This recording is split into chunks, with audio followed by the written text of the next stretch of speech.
¿Cómo están? Bienvenidos a esta nueva lección el día de hoy del capítulo número 3 de este módulo Crecer. Que el Señor les bendiga a todos y espero que estén dispuestos, ya estén listos para recibir este mensaje, esta enseñanza. Y el título de esta enseñanza es Obedecer a Dios. Obedecer a Dios.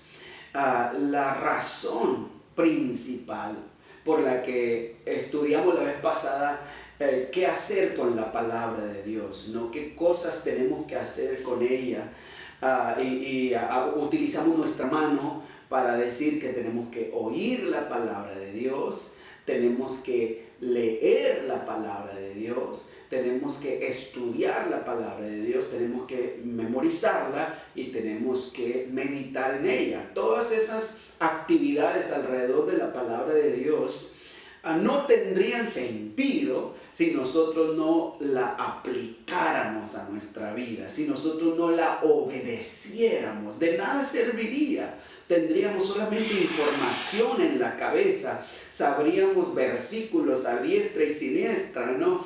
Pero si no la vamos a obedecer, entonces prácticamente no nos sirve de mucho. Entonces hoy vamos a hablar acerca de esa aplicación de la palabra en nuestras vidas, de obedecer lo que Dios nos dice. La pregunta primera que nos hace aquí el manual es: ¿por qué usted debe obedecer a Dios? ¿Por qué usted y yo debemos obedecer a Dios? Y nos cita Deuteronomio 10, 12 al 13, en donde dice: y ahora, Israel, ¿qué te pide el Señor tu Dios? Simplemente que temas y andes en todos sus caminos, que lo ames y le sirvas con todo tu corazón y con toda tu alma, y que cumplas los mandamientos y preceptos que hoy te manda cumplir para que te vaya bien. Ahí está la clave, en obedecer. Y eso es lo que Dios dice. Yo debo obedecer la palabra porque es el deseo de Dios para mí, y porque Dios no desea cosas malas para mí, porque Él me ama. Entonces Él quiere que nosotros le obedezcamos y debemos hacerlo nosotros. Amén. Y a veces nosotros decimos, sí, yo amo a Dios, pero no le obedecemos. Muchos de nosotros venimos a la casa de Dios, a veces levantamos las manos, alabamos a Dios y decimos: te amo, mi Señor, pero nuestra vida no refleja eso. En la práctica nosotros no amamos a Dios como decimos, porque Jesús dijo en Juan 14, 15 que si le amamos debemos obedecer sus mandamientos. El que ama a Jesús es aquel que obedece sus mandamientos. Amén. Luego nos muestra la palabra en Mateo 7, 24 al 27, la parábola de dos hombres que oyeron la palabra, pero uno hizo una cosa con la palabra, otro hizo otra cosa con la palabra. En Mateo 7, 24 al 27 nos dice que el que oye la palabra de Jesús, dice: el que oye mi palabra y la hace, entonces le compararé a un hombre prudente que edificó su casa en la roca. Vinieron lluvias, ríos, soplaron vientos, se azotaron contra la casa, pero no cayó. ¿Por qué? Porque estaba fundamentada en la palabra de Dios, estaba fundamentada en Cristo Jesús y su palabra. Pero aquel que oyó, pero no la puso por obra, muchos de nosotros así lo hacemos. Entonces vienen los vientos, vienen las tempestades, vienen los problemas de la vida y caemos, fallamos, nos desesperamos. ¿Por qué? Porque no ponemos por obra la palabra de Dios. Por eso es tan importante obedecer a Dios. Amén. Eso es algo de sabiduría, es algo de prudencia, que nosotros tenemos que obedecer a Dios. Entonces, yendo a la página número 60 de sus manuales, vamos a ver una ayuda práctica para obedecer a Dios. Y aquí dice: recuerda los capítulos previos, todos los recursos que Dios te ha dado para ayudarte a obedecerle y experimentar un cambio de vida.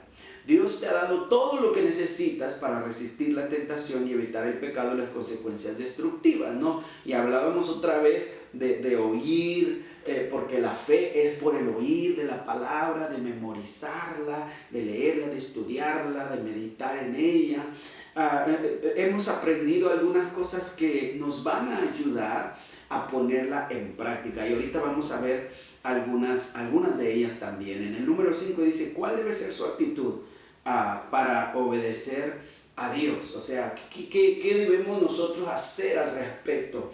Bueno, la Biblia dice en Deuteronomio 26:16, dice, hoy el Señor tu Dios te manda a obedecer estos preceptos y normas, pero ¿cómo? Pon todo lo que está de tu parte para practicarlos con entusiasmo. O sea, tenemos que comprometernos, un compromiso, y hacerlo con ganas de obedecer a Dios, de poner en práctica lo que Dios nos dice y hacerlo con pasión, apasionarnos por servir a Dios. El Salmo 48 dice, me agrada, Dios mío, el hacer tu voluntad. La Reina Valera dice, el hacer tu voluntad me ha agradado. Tenemos nosotros que tener el deseo y la voluntad de agradar a Dios, porque eso es la voluntad de Dios. Amén. Dice el número 6, una lección sobre la tentación. Vamos a ver un poquito sobre cómo funciona la tentación, porque en realidad nosotros a veces queremos.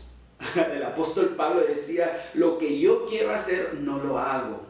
Entonces, a veces sí queremos, y muchos de nosotros nos encontramos en esa disyuntiva o en esa discrepancia de la mente y la voluntad, ¿no? La mente quiere hacerlo, pero a veces como que la voluntad no nos da para decidir hacerlo. Como que a veces nos encontramos nosotros en que no podemos hacerlo porque hay una tentación que nos quiere llevar a hacer el mal. Hay cosas que nos tientan a reaccionar mal, nos tientan a cometer faltas morales, nos tientan a responder mal, nos tientan a hacer cosas indebidas, porque queremos hacer lo que nos satisface a nosotros, porque nuestra naturaleza caída, nuestra naturaleza humana es egoísta y quiere para sí las cosas de la vida, y no encuentra cómo realmente resistir la tentación de las cosas de la vida. Entonces, aquí en la lección de la tentación, nos habla de quién es el que nos tienta, y habla de Mateo 4:1-3. Ustedes lo pueden leer más adelante, pero ahí nos habla de que Jesús fue llevado por el Espíritu al desierto para ser tentado por el diablo. El diablo es el que trajo la tentación a Jesús. Si bien es cierto que el Espíritu es el que lo llevó, porque el Espíritu muchas veces nos dirige a ciertas situaciones para que probemos nosotros de qué estamos hechos. Amén. ¿Cómo vamos a crecer si nosotros no somos probados en lo que nosotros somos y hacemos? Entonces el Espíritu lo llevó para ser tentado, pero el que lo tentó no fue el Espíritu, sino fue el diablo. Porque Santiago 1:13 dice que Dios no tienta a nadie. Dios no tienta a nadie. Amén. Dice Santiago 1:14, ¿de dónde viene la tentación entonces? Aquí está. Todo lo contrario, cada uno es tentado cuando de sus propios malos deseos. La Reina Valera dice sí, concupiscencia, ¿no? Pero es eso, ¿no?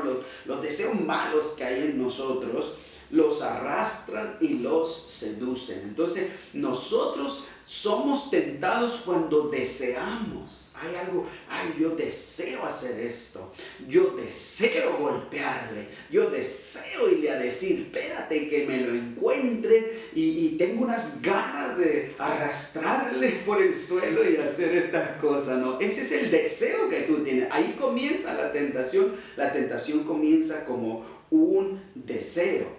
Y luego, después de la tentación, del deseo, eso se traduce en engaño. Porque sabes que a veces, Todos lo hacen. Ese es el engaño de Satanás. Todos lo hacen, ¿tú por qué no lo vas a hacer? Dios te perdona, así que hazlo. Ese es el diablo engañándote.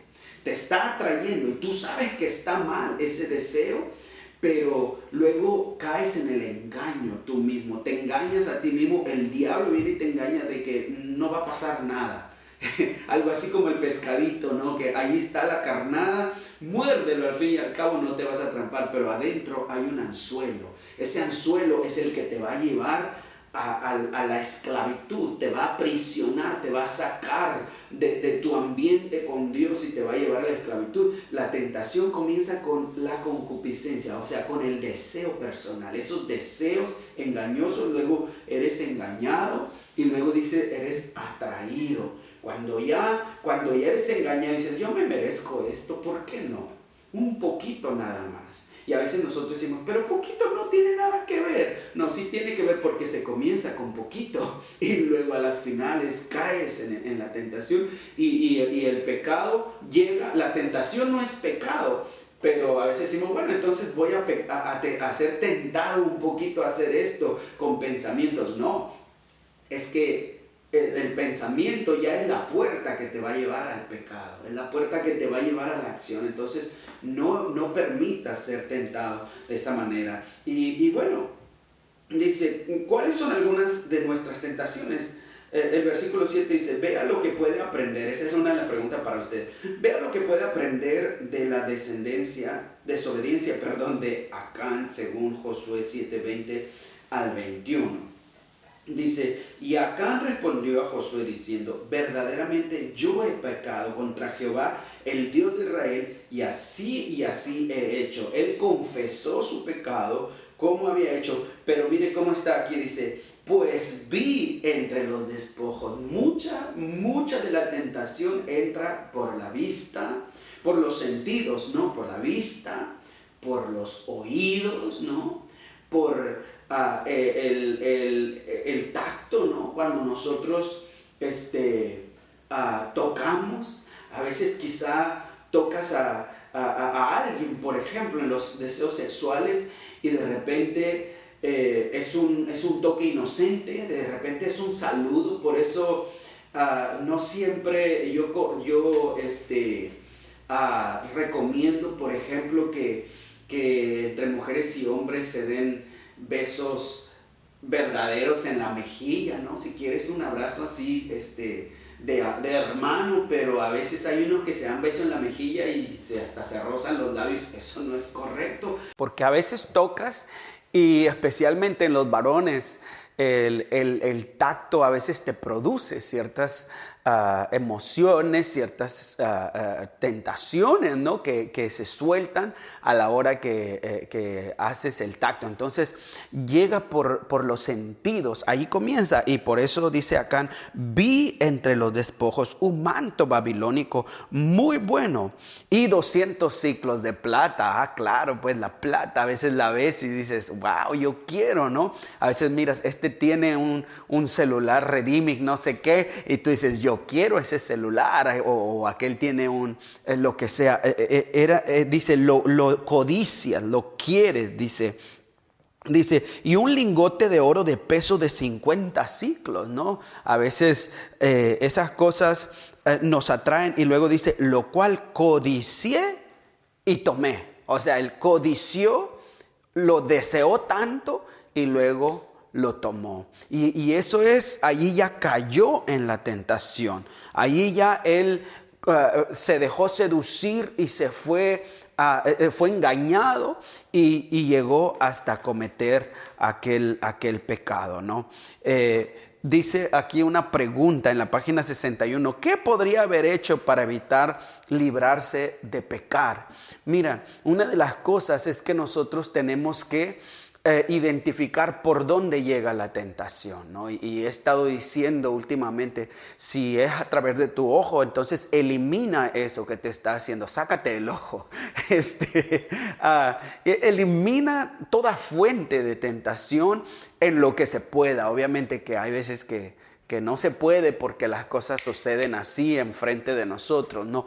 Pero hay muchas cosas que podemos hacer para librarnos del pecado, y especialmente es el poner en práctica la palabra de Dios, el llenar nuestra mente, el cambiar nuestra mente de lo que estamos pensando, porque Acán no es que solamente vio, él ya había estado pensando seguramente que él merecía más, que él debería tener otras cosas y que no era tan correcto o tan exigente el obedecer lo que Moisés les estaba diciendo. Entonces hay muchas cosas que podemos hacer para evitar caer en la tentación. El número 8 dice: usa los siguientes versículos como una guía para definir pecado. Isaías 53, 6, Santiago 4, 17. Y viendo Isaías 53, 6 es donde nos habla acerca de que todos nos descarriamos como ovejas. O sea, todos andamos perdidos, pero dice, cada cual se apartó por su camino, ¿no? Entonces es cuando nosotros queremos hacer lo que nosotros queremos y no tomamos en cuenta lo que dice Dios. Cada quien agarra su propio camino. Y en Santiago 4:17 dice: así que comete pecado todo el que sabe hacer el bien y no lo hace también. Cuando nosotros no hacemos el bien, aún a sabiendas, aún sabiendo nosotros que tenemos que hacer el bien, entonces es cuando nosotros entramos en el pecado. Amén. Ahora, la tentación es pecado. Ya dije, no es pecado. Hay una diferencia, ¿no? Cuando eres tentado, pero resistes la tentación, no caíste en el pecado, ¿no? Tal vez entra el pecado, la tentación por los ojos o por el tacto o por el oído o por el gusto, ¿no? La tentación, sabes que hay algo que no debes de comer, pero dices, ay, pero está tan rica esta tortita llena de chocolate y tiene almendras y tiene pecanas y tiene, bueno, las cosas que a mí me gustan, estoy diciendo, tal vez a usted no le guste eso, ¿no? Y te levantas en la noche al baño y dices, voy al baño solamente, pero te acuerdas que en el refrigerador o ahí en la mesa se ha quedado ese pedacito de torta que dejó tu hijo o tu hija que no se lo acabó, y dices, qué rico, mejor me voy a comerme eso. Te pensaste, pero si no te vas y dices, pero yo me tengo que dormir porque no me hace falta comer a esta hora, entonces no caíste. Pero si te vas como sonámbulo, así como que no hayas como, y llegas y lo comes, entonces ya caíste en el pecado. Pero no era pecado hasta que decidiste comértelo, hacer aquello. Amén. Bueno, hablando de comida, hay tantas cosas, ¿no? Muy bien. Viendo en 1 Corintios 10:13 que nos habla a nosotros y nos dice, ustedes no han sufrido ninguna tentación que no sea común al género humano, pero Dios es fiel y no permitirá que ustedes sean tentados más allá de lo que pueden resistir o aguantar. Más bien, cuando llegue la tentación, Él les dará también una salida a fin de que puedan resistir. Amén. Entonces, lo primero que nos dice es que ninguna tentación que usted tiene es única para usted. Todos, el género humano, participamos de las mismas tentaciones realmente. Algunos quizás no son exactamente como si a usted no le gusta el chocolate y a mí me gusta. Entonces tal vez no es lo mismo, pero tal vez le gusta la vainilla, tal vez le gusta otro, pero son tentaciones del mismo tipo que todos experimentamos, ¿no? Pero nos dice que Dios no nos dará o no permitirá una tentación que sea mayor a lo que nosotros podemos resistir. En otras palabras, usted y yo sí podemos resistir toda tentación. Si usted es cristiano, toda tentación es resistible, no irresistible, es resistible. Usted la puede resistir porque Dios no va a permitir que algo que usted no puede resistir venga a su vida. Amén. Y porque dice que con cada tentación Él siempre te va a dar una salida. Él siempre va a mandar el Espíritu Santo que te va a decir no lo hagas. Va a mandar una persona que te diga, tal vez tu esposa te escucha que vas caminando a la cocina y dice, ¿por qué vas caminando a la cocina? Entonces ahí Dios permitió que tu esposa despertara y te mandara una salida. Pero si tú dices, comienzas a mentir y dices, no, es que tuve sed, vengo a tomar agua y comienzas a comerte aquello.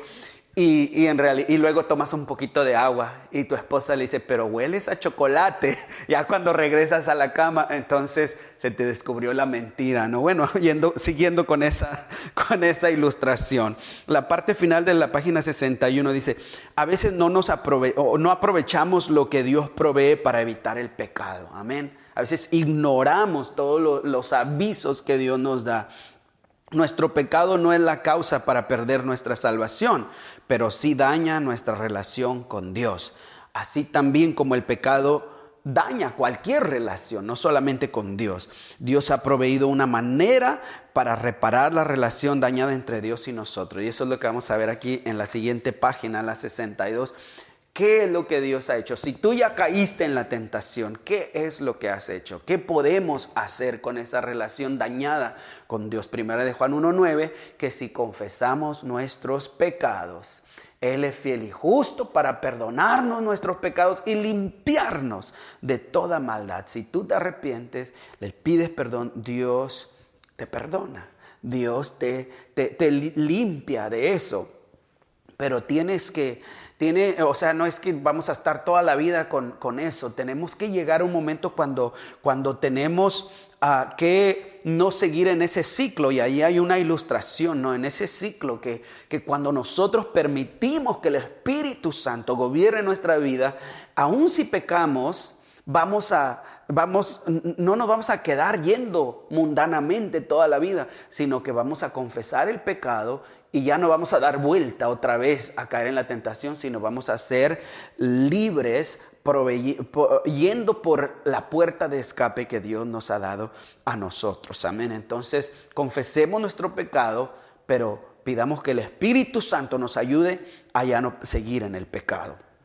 El número 12 dice, ¿qué puedes hacer para resistir la tentación? Proverbios 4:3-15 dice, aférrate a la instrucción. No la dejes escapar, cuídala bien, que ella es tu vida.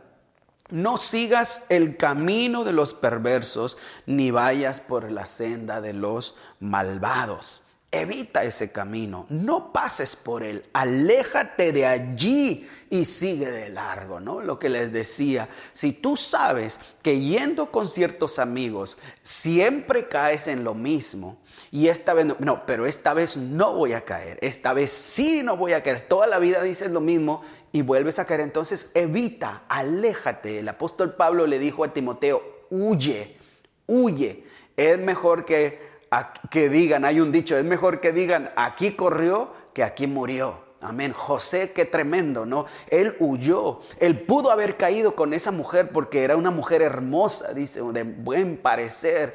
Y él tenía quizá todas las razones porque él se encontraba en una tierra donde no había nadie que lo juzgara de acuerdo a la conciencia que Dios les había dado de lo bueno y lo malo en ese tiempo. Sin embargo, él huyó, hermanos. Tenemos que huir. He estado hablando acerca de despojarnos de todo peso que nos asedia, y del pecado, despojarnos de las cosas, hacerlas a un lado, huir, escapar de la tentación. Amén.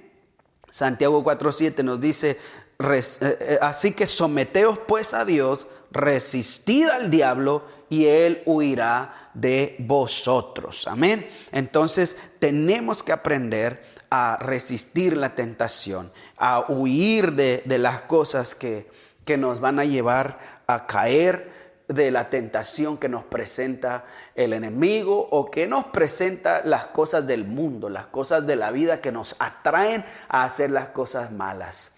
Bueno, pues esta ha sido la clase de este día. Continúen allí con su retroalimentación, con sus preguntas, comentarios y con la oración unos por los otros. El Señor les bendiga.